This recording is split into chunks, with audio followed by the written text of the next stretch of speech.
श्री स्वामी समर्थ. हिंदू धर्मात होळीच्या सणाला जितके महत्त्व आहे तितकेच महत्त्व होलाष्टक काळाला दिले जाते. होलाष्टक म्हणजे काय? होलाष्टक म्हणजे होळीपूर्वीचे 8 दिवस. ज्योतिषशास्त्र आणि धर्मशास्त्रानुसार या 8 दिवसात सर्व ग्रह उग्र स्वरूपात असतात. त्यामुळे या काळात कोणतेही शुभ कार्य करणे वर्ज्य मानले जाते. तर होलाष्टक कधीपासून आहे?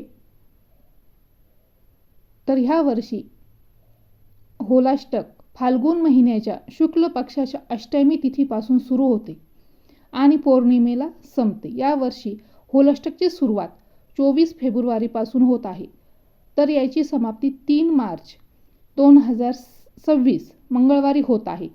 या काळात सर्व शुभ कार्यांवर बंदी असते आणि 4 मार्च 2026 पासून धुलिवंदनानंतर पुन्हा शुभ मुहूर्त सुरू होतात. तर होलाष्टकमध्ये काही गोष्टी केल्या नाही जात, टाळल्या जातात, कारण या 8 दिवसात ग्रहांची स्थिती प्रतिकूल असल्याने काही गोष्टी या काळामध्ये टाळल्या जातात. होलाष्टक काळात विवाह करणे अत्यंत अशुभ मानले जाते. या काळात झालेल्या विवाहामुळे वैवाहिक सुखात बाधा येते अशी मान्यता आहे. नवीन घरात प्रवेश करणे किंवा नवीन वस्तूचे बांधकाम सुरू करणे तर ह्या काळात टाळल्या जातात. कोणत्याही नवीन उद्योगाची किंवा व्यवसायाची सुरुवात या 8 दिवसात करू नये. तसेच छोट्या मुलांचे बारसे, मुंज किंवा इतर कोणतेही संस्कार ह्या काळात केले जात नाही. तसेच नवीन वाहन घेणे, दागिने, मालमत्ता शक्यतो ह्या काळामध्ये घेण्याचे टाळले जाते. जर ह्या गोष्टी टाळल्या जातात तर होलाष्टकमध्ये तर काय केलं जातं? जरी हा काळ शुभ कार्यांसाठी निषिद्ध मानला असला तरी आध्यात्मिक साधनेसाठी तो अत्यंत श्रेष्ठ मानला जातो.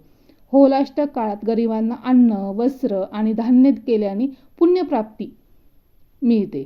म्हणजे दान धर्म करायचं आणि त्याच्यामुळे काय होतात? ग्रहांचे दोष दूर होतात. भगवान विष्णू आणि महादेवांच्या मंत्रांचा जप करावा. विशेषतः नरसिंह मंत्र किंवा हनुमान चालीसा वाचणे अत्यंत लाभदायक ठरते. आपल्या कुलदेवीची पूजा करावी, यामुळे घरातील नकारात्मक ऊर्जा नष्ट होते. तसेच होळीच्या जी होळी आपण पेटवतो तर त्याच्यासाठी लाकडं गोळा करणे, स्वच्छता करणे अशा ह्या गोष्टी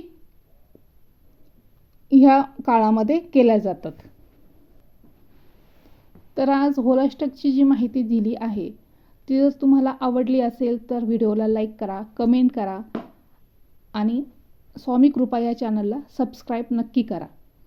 श्री स्वामी समर्थ.